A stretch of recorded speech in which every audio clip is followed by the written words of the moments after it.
Well, the early days, I believe Matt Schiller, the other co-founder of Lupulin Brewing, reached out to Sandy. It was in 2013, actually, when we were starting to look at capital costs and equipment costs to be able to start up the brewery here. And then we first met Sandy, Matt and I, early 2014. We met with Sandy and his brother Peter. They came out to the brewery, and actually we were standing pretty much in the space that we're sitting today, having a conversation with, at that point, our future landlords. And we hadn't signed the lease yet at that point. So this was probably early February of 2014. That's when a lot of activities really started going for us. The city had already approved of Lupulin Brewing coming into Big Lake in January of 2014. Matt and I were starting to really work on people to back us and support us, so we were doing a lot of brewing out of our garage brewery in Monticello. And that's really the opportune time when Sandy and Peter came up and met with us, and they really looked at, they came out to the garage that night after I think we grabbed a burger and some beers over at Trails across the street, and then headed over to the garage brewery, and they took a look at our setup, and that's when Sandy and Peter, and mainly Sandy, had a great idea of how can we help out Lupulin to, in terms of perfect and improve their processes while they're working to get the actual brewery up and running in Big Lake. So I'll turn it over to Sandy at that time of what they came up with and what they provided to the garage days at that point. So the actual brewery up and running in Big Lake. So I'll turn it over to Sandy at that time of what they came up with and what they provided to the garage days at that point. So before these guys got up and rocking, like Jeff was saying, we've learned over the industry standards and kind of what works and what doesn't, and we always bring it back to the layman's terms of when we were all teenagers, and we're sneaking beer into our parents' house, and sometimes you're not able to. You got to leave it in the trunk of the car and come out the next morning, and flavoring changes and everything, and that kind of came down the concept of when I started really learning on behalf of the team at Younger Company the true importance of cooling. You can make one heck of a good product, but there's a lot of things on the backside that the consumer doesn't really realize, as well as people that are getting into the industry. It's not only just the cooling that's critical, but also the water quality, the people behind it. On the business level, it's also obviously the management, like Zert's role. But when we had the blessing to go out there to their garage and see it, we were seeing what they were doing, and the first thing I noticed is a one barrel conical, and I said, well, how is it performing? And well, we're struggling to get it down to temp, and I looked at it and I thought, boy, this is pretty simple to me, but to them, it's not their industry. They know how to brew good beer. Let's help them make it even better. So I said, well, if you give me the opportunity, let me see what I can do. I was more curious than anything. I just wanted to kind of dive in and see if we could help people. I mean, we're a very concerning company. We want to help whenever somebody's ideas become reality. And so Jeff and Matt gave us the opportunity to bring it back to the shop, gave us a couple hours and a few bucks in time and material for us to put it together. And we did a little copper coil wrap around with an insulation. So getting the cooling kind of under control. I think what we achieved was about an 8-degree temperature drop. And that really kind of helped them, slingshot a little bit better on what they were doing. What a lot of home breweries we're seeing do is use cooling on like a deep freezer and then make an adjustment. These guys want to do it off a conical, which is a little different from what we've seen. However, that was kind of how we got involved, and then it sprung off of that. Dig into, for someone like myself, who doesn't understand, the back end of how you make beer, like chilling by nature is keeping things cold or allowing things to go cold and then come back up. Talk about how a reliable chiller from JC Younger improves the beer. Maybe Jeff can see that on the other end. But Jeff, could you share with the viewer? Yeah, the most important part is actually during the fermentation process. During the fermentation process, after you've taken, once you pump the wort from the brew house over into the fermenter, you've added the yeast. That yeast is live organisms, and what it's doing is it's actually chewing up the sugars, and it's creating an exotherm, which is a heated reaction. And so it's so important that you don't let that reaction of that process take off on you. So you want to manage the temperature, and that's really what the cooling is for. In each individual style of beers, there's lots of different yeasts that people have played with nowadays from what we were doing back 5-6 years ago, where again, you're trying to cool it to maintain around a 60 degrees temperature. Some of the processes with lagers, the difference between an ale and a lager is you do it at colder temperatures because it takes a little bit longer, so it's cold processing. So in order for a lager, you need to have that tank sitting at 50 degrees Fahrenheit. So that's the importance of cooling, and you can't do it with just standard water that's coming out of a tap. So you really need to have a unit, a chiller unit, that can take and circulate that cold liquid through and not have contact, obviously, with the beer, but on a shell of a fermenter that then does the cooling, the transfer of that cooling to the product that's inside the vessel. So you're managing those temperatures all the way along in the fermentation process. So we're actually, as we're going, we'll start to see a rise in the temperature, and we'll step change that up so we can dial in each vessel to the temperatures that we want.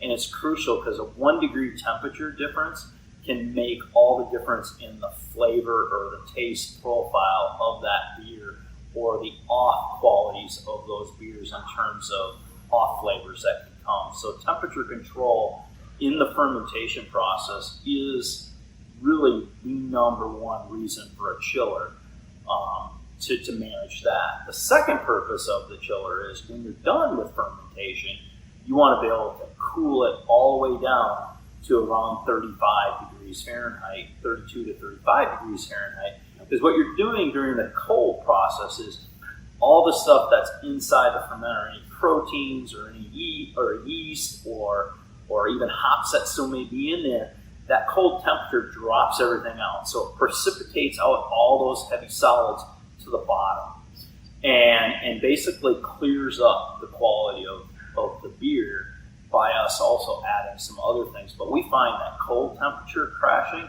is actually more important than just putting some bindings in, which kind of tie up the particles that are in there and drops them out. The cold process is really the key in dropping that. So you got to have a chiller that can, one, not only manage it at those 60 to 70 degree ranges to hold it, but at the same time, then dropping it all the way down to that 32, 35. And recognize that in our brewery, we have 18 different fermenters now within our brewery, along with 4 finishing tanks. Along with the room we're sitting in, we have 2 other fermenters that are on a system. And so it's got to be able to manage all these at different steps in the process. There may be a tank that you're going from, the 60 degrees down to 35 degrees, while another tank is just starting to ferment that you need to control at that 60 to 70 degrees. So that chiller's got to be able to manage all these tanks during the process. That's the real driving importance behind proper cooling that's taking place within the brewery. Yeah. Another one that is also involved with it is also the consistency. When you go to the store or the tap room or the bar or whatever, you're planning on, you already know the flavor. You know what you're going to expect. If you lose temperature control or you don't have good temperature control, you're going to notice an inconsistency, and you'll be let down if it's not what you remembered before. You mentally already programmed. You remember smells from as a childhood. Well, your palate's the same kind of principle. And if you don't got a good cooling system, you'll end up with an uncontinuous product and one ticked off customer or a bad batch. Right. Not only, again, like I said, it's doing a great job of cooling to make nice cold water without ice cubes in it. It's a nice, clean, tasty water. So it can do that if you want it to. Yeah, make ice cubes. Yeah. I love the strategy that I'm hearing from both sides. Working individually and sometimes together. Yep. It takes a lot of strategy to get to where you are now, and I like how the growth mindset has always been there from the beginning, and compliments to both of you on that. I just want to bring up quickly, Jeff, it seems like there's a little bit of magic going on in that garage in 2014. I've got Marcus behind me, and I've got Sandy in front of me. And what are some of those fond memories looking back 6 years ago? I mean, if you care to tell me, I mean, it just seems like you had some magic going on. I guess it's, I don't know, maybe a little bit of luck. I mean, I don't know. I often think of sometimes being in business or being a business owner.